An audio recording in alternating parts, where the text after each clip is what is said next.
കുഞ്ഞിച്ചോമിനസാൻ one പീസിൻ്റെ ചാപ്റ്ററായുള്ള 1181 അങ്ങനെ റിലീസായിട്ടുണ്ട്. ഒരു രക്ഷയില്ലെന്ന് പറഞ്ഞാൽ ഒരു രക്ഷയില്ല.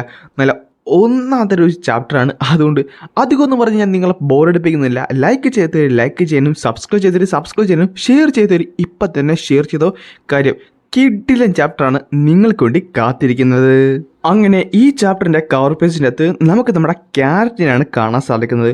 പുള്ളിക്കാരിട്ട് അവിടെ ഒരു പാർക്കിൽ പോയിട്ട് തിരിച്ച് വന്നുകൊണ്ടിരിക്കുവാണ്. എന്നാൽ ഈ ചാപ്റ്ററിൻ്റെ പേരെന്ന് പറയുന്നത് A God and A devil എന്നാണ്. ചാപ്റ്റർ തുടങ്ങുന്നിടത്ത് 14 വർഷങ്ങൾക്ക് മുമ്പുള്ള ഒരു മെമ്മറിയിൽ നിന്നാണ് തുടങ്ങുന്നത്. നമ്മുടെ കിങ് ഹാൾ പറയും ചെയ്യും, എൽബഫ് കണ്ടതിൽ വെച്ച് ഏറ്റവും വേസ്റ്റുള്ള കിങ് ഞാനാണ്. ലോക്കി, നീ എന്നെ കൊല്ലണം, എന്നിട്ട് ഈ ത്രോൺ നീ ഏറ്റെടുക്കണം. അവനെന്ന് മരിച്ചപ്പോൾ 114 വയസ്സേ ഉള്ളായിരുന്നു. ഒരു ജയൻറ്റ് 300 വർഷങ്ങൾക്ക് കൂടുതൽ ജീവിക്കാറുണ്ട്. അവൻ പെട്ടെന്ന് തന്നെ മരിച്ചുപോയി. നീ എൻ്റെ അച്ഛനെ ട്രിക്ക് ചെയ്ത് കൊന്നതല്ലേ, നീയാണ് അപ്പോൾ ആ മരണത്തിന് റെസ്പോൺസിബിൾ. ആ ഒരു മരണത്തിൽ ഏറ്റവും കൂടുതൽ അഫക്റ്റ് ചെയ്ത ആരെന്നറിയാവാ? അത് മൂവിനെയാണ്. ഇതും കൂടെ കേട്ടപ്പോൾ ലോക്കിക്ക് ദേഷ്യം വന്ന് അവനാകട്ടെ അവൻ്റെ ഒരു ഹാമർ നിര മുകളിലേക്ക് ഉയർത്തി. എന്നിട്ട് പറയും ചെയ്യും. ആ സമയത്ത് പിന്നെ കാണിക്കുന്നത് ചെറിയൊരു ഫ്ലാഷ് ബാക്കും പിന്നെ ആ ഒരു പ്രസൻറ്റും കൂടെ മിക്സ് ആയിട്ടുള്ള ഒരു സീനാണ്. നമ്മുടെ ഹാളിൻ്റെ വാക്കുകളാണ് ലോക്കയുടെ മനസ്സിലേക്ക് വരുന്നത്. മറ്റുള്ളവരൊക്കെ എന്നെ എങ്ങനെ ഓർക്കുന്നു അതല്ല ഇമ്പോർട്ടൻറ്റ്, പകരം എൽബഫിൻ്റെ ഫ്യൂച്ചറാണ്. അത് ശരിയല്ലേ? ഈ സമയത്ത് തന്നെ ലോക്കി പറയും ചെയ്യും, അച്ഛനൊന്നങ്ങനെ പറഞ്ഞതല്ലേ, സോ ഇപ്പം എന്ത് പറയുന്നു പറയുന്നിടത്ത് ആകാശത്ത് നിന്ന് ഒരു ഹ്യൂജായിട്ടുള്ള ലൈറ്റ്നിങ് അവിടേക്ക് വന്ന് നമ്മുടെ ലോക്കിയുടെ റാഗ്നറിൽ വന്ന് വീഴും. അടുത്ത സെക്കൻഡ് തന്നെ ലോക്കി അത് യൂസ് ചെയ്തുകൊണ്ട് നമ്മുടെ ഇമുവിനെ അങ്ങോട്ട് അറ്റാക്ക് ചെയ്യുന്നുണ്ട്. എന്നാൽ ഇമു ആട്ടെ ഇതെല്ലാം കണ്ടുകൊണ്ട് നിൽക്കുകയും ഇമുവിൻ്റെ കൂടെ ഉണ്ടായിരുന്ന ആ ഒരു ബ്ലാക്ക് ഫ്ലെയിം ആട്ടെ നേരെ മുമ്പിലേക്ക് വന്ന് ആ ഒരു അറ്റാക്ക് കംപ്ലീറ്റ്ലി അങ്ങോട്ട് ബ്ലോക്ക് ചെയ്ത് ഒരു ഹ്യൂജായുള്ള എക്സ്പ്ലോഷൻ തന്നെയാണ് അവിടെ സംഭവിക്കുന്നത്. അതിൻ്റെ ആ ഒരു ആഫ്റ്റർ മാച്ച് കാരണം അവരെല്ലാവരും അവിടുന്ന് തെറിച്ച് പോകുന്നുണ്ട്. ബോണിക്കൊന്നും നേരെ നിൽക്കാൻ പോലും പറ്റുന്നില്ല, അത്രത്തോളം പവറായിരുന്നു. എനിക്ക് വിശ്വസിക്കാൻ സാധിക്കുന്നില്ല, നീ അത് ബ്ലോക്ക് ചെയ്തല്ലേ? ആ ബ്ലാക്ക് ഫ്ലെയിംസ് അതാണോ നിൻ്റെ പവർ? അത് നിനക്ക് എന്ത് പവറാണ് തരുന്നത്? ഇതാണ് ഒമേൻ. ഇത് ജസ്റ്റ് ഇമുവിൻ്റെ ഒരു മിലിറ്ററി പവർ മാത്രമെന്ന് പറയുന്നിടത്ത് ആ ഒരു ഒമേൻ ഇമുവിൻ്റെ ശരീരത്തിൻ്റെ അകത്തേക്ക് കയറാൻ തുടങ്ങി. എന്നിട്ട് പതുക്കെ ഇമു വലുതാകാനായിട്ട് തുടങ്ങി. ചുരുക്കം പറഞ്ഞാൽ ലോക്കിയുടെ അത്ര വലുതാകാനായിട്ട് തുടങ്ങി. ഇത് കണ്ട ലോക്കി ശരിക്കും ഞെട്ടി. എന്ത് ജൈൻറ്റിഫിക്കേഷനോ? ഈ ശക്തി എല്ലായിടത്തും ഉണ്ടെന്ന് പറഞ്ഞിട്ട് ഇമു ആട്ടെ നമ്മുടെ ലോക്കിനെ അറ്റാക്ക് ചെയ്യാനായിട്ട് വന്നു. ലോക്കിയാട്ടെ അത് ബ്ലോക്ക് ചെയ്യുന്നുണ്ട്. എന്നാൽ പെട്ടെന്നായിരുന്നു ആ ഒരു അറ്റാക്കിൽ നിന്ന് നമ്മുടെ ഇമു നേരെ മുകളിലേക്ക് ചാടിയത്. ലോക്കി ഇതൊട്ടും തന്നെ പ്രതീക്ഷിച്ചില്ല. ആ സമയത്ത് ഇമു തൻ്റെ കയ്യിലുണ്ടായിരുന്ന വെപ്പൺ ഒരു സോഡായിട്ട് ചേഞ്ച് ചെയ്തു. എന്നിട്ട് നേരെ ലോക്കിയുടെ നെഞ്ചത്തേക്ക് കുത്തിയിറക്കി, നെമസിസ് എന്ന് പറഞ്ഞുകൊണ്ട്. ലോക്കിയാട്ടെ ചോര ഛർദ്ദിച്ചുകൊണ്ട് നേരെ നിലത്തേക്ക് വീണു. ഈ സ്ട്രെങ്ത് എന്ന് പറയുന്നത് അതൊരു ആർട്ടിബ്യൂട്ട് മാത്രമാണ്, എല്ലാവരുടെ മനസ്സിലുള്ള ഒരു ആഗ്രഹം.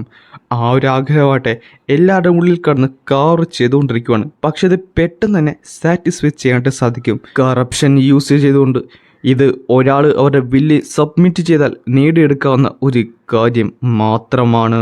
ഇതേ ഒരു സമയത്ത് ലോക്കി വീണ്ടും ആ ഒരു റാഗ്നർ എടുത്ത് പിടിച്ച് പവറൊക്കെ വീണ്ടും റിഗെയിൻ ചെയ്യാനായിട്ട് നോക്കും.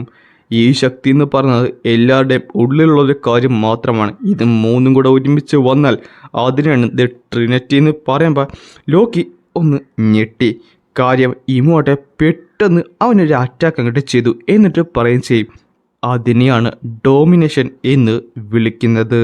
ഞാൻ നിനക്ക് വേണമെങ്കിൽ ദൈവത്തിൻ്റെ ശക്തി തരാൻ തയ്യാറാണ്, അത് ഹ്യൂമാനിറ്റിയുടെ അപ്പുറമാണ്. എന്തേ? പെട്ടെന്നായിരുന്നു ലോക്കി ഒരു കൗണ്ടർ അറ്റാക്ക് അങ്ങോട്ട് ചെയ്തത്. പിന്നെ കാണുന്നത് ഒരു വലിയൊരു എക്സ്പ്ലോഷൻ തന്നെയാണ്. എന്നാൽ ലോക്കിയാട്ടെ അവിടെ ഇരുന്ന് പോയി.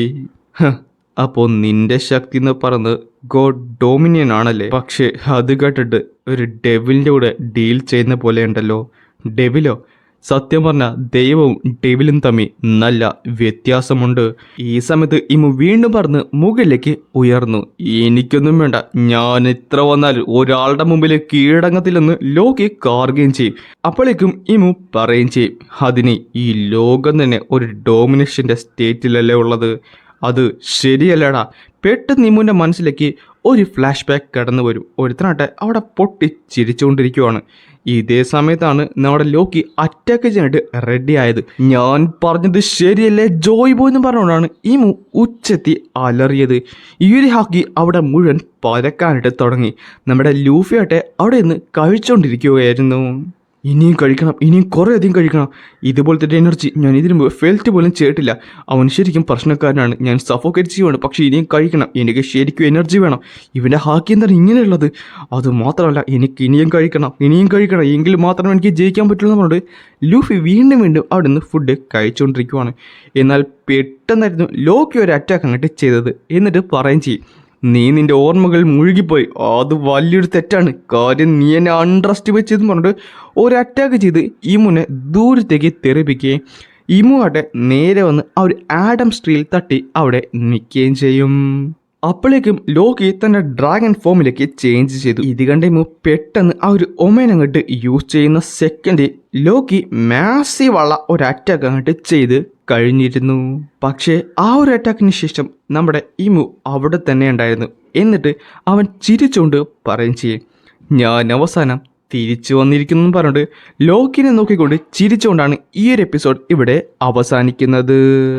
ഗൈസ്, ഒരു കിടിലൻ എപ്പിസോഡായിരുന്നു വൺ പീസിൻ്റെ ഭാഗത്ത് നിന്ന് നമുക്ക് കിട്ടിയിട്ടുള്ളത്. എന്നാൽ അടുത്ത വീക്ക് വൺ പീസിൻ്റെ ഓതറായിട്ടുള്ള ഈ ഓയുടെ ഭാഗത്ത് നിന്ന് ബ്രേക്ക് ഇല്ലെങ്കിൽ കൂടിയും മാഗസിൻ ബ്രേക്കാണ്. ചുരുക്കം പറഞ്ഞാൽ അടുത്ത ചൊവ്വാഴ്ച അല്ലെങ്കിൽ ബുധനാഴ്ച തന്നെ നമുക്ക് വൺ പീസിൻ്റെ അടുത്ത ചാപ്റ്ററിൻ്റെ സ്പോയിലേഴ്സ് കിട്ടുന്നതായിരിക്കും. എന്നാൽ ചാപ്റ്റർ ഒഫീഷ്യലി റിലീസാകാൻ പോകുന്നത് അടുത്ത വെള്ളിയാഴ്ച ആയിരിക്കും. അതെന്തായാലും മറക്കണ്ട. സോ ഇതുപോലത്തെ ഇൻട്രസ്റ്റിംഗ് ആയുള്ള ആനിമേ റിലേറ്റഡ് കോണ്ടന്റ്സിന് വേണ്ടി നമ്മുടെ പേജ് ഇപ്പം തന്നെ സബ്സ്ക്രൈബ് ചെയ്ത് വെച്ചേക്ക്. നിങ്ങൾക്ക് എന്തായാലും നമ്മുടെ പേജ് ഉപകാരപ്പെടും.